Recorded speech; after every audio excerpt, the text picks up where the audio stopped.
Welcome back to another real minimum requirement. Today we're checking the real minimum requirement for No Rest for the Wicked early access. If you remember on the last video, we tested the proposed minimum requirement and it was the Ryzen 5 2600 and the GTX 970 and 16GB of memory. Now we're going to go below. Welcome to Response PC, I'm Dunk, let's game on. First off is the GTX 970 and the 16GB of memory. That didn't change because I want to try the Ryzen 5 1500X compared to the Ryzen 5 2600, which is quite similar performance in Helldivers, but in this game it's a massacre. I have a hard time to reach 30 FPS and we are averaging in the 22-23 FPS. This will be my only Ryzen CPU on that list. Our first hardware will be the Intel i5 2500, the second gen Intel, the GTX 1650, which is just below the GTX 970 in terms of performance, and the 16GB of memory, playing at 1080p balance. The 16GB of memory is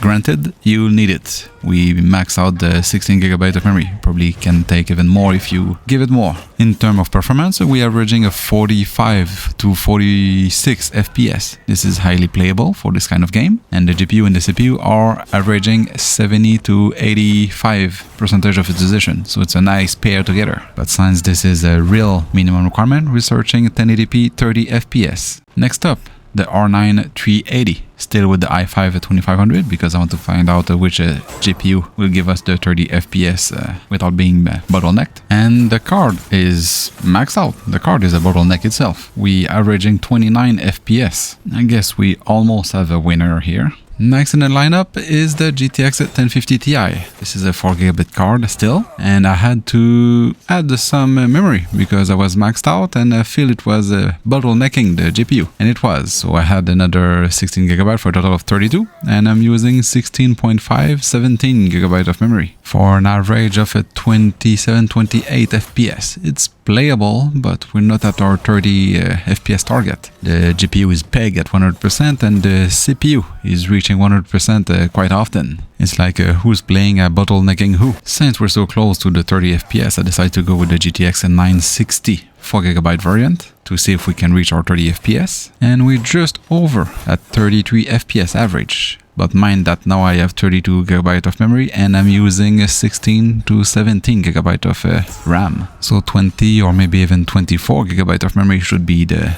proper minimum requirement. But this is quite old hardware and it performed quite well, so I say it's not that bad. And DDR3 is now quite cheap. Just for fun with that setup, I decided to try a old GPU, a monster for its time, the HD 7970 3GB. I've removed 32GB to only leave 16 total of memory. I'm still at 1080p, but I dropped the graphic to performance instead of balance, and we are averaging a 34-35 FPS. This is unexpected for that aging card, but I think we have somehow a winner. And trying a whole monster of similar time, the GTX 780, I guess there's some shader or texture that cannot be loaded because that is what it look in menu and in game. So the 700 series is unplayable. Then I decided to drop a bit the CPU, so the i5 2300 instead of the i5 2500, and back to the GTX 960 4GB and 16GB of memory because I feel that was quite a good performing. With the i5 2500, the GTX 960 was giving us a 33 FPS, so dropping a bit the CPU may get us closer to the target 30 FPS. And I was quite right. At 1080p balance, we have an average of 31 FPS. This is what I deem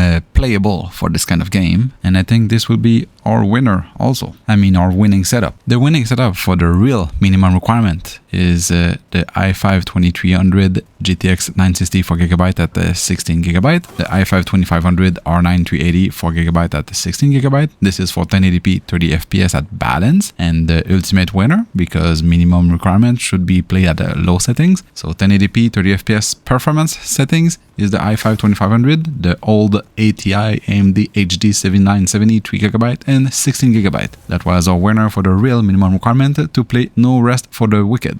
Thanks for watching and see you on the next one. And subscribe.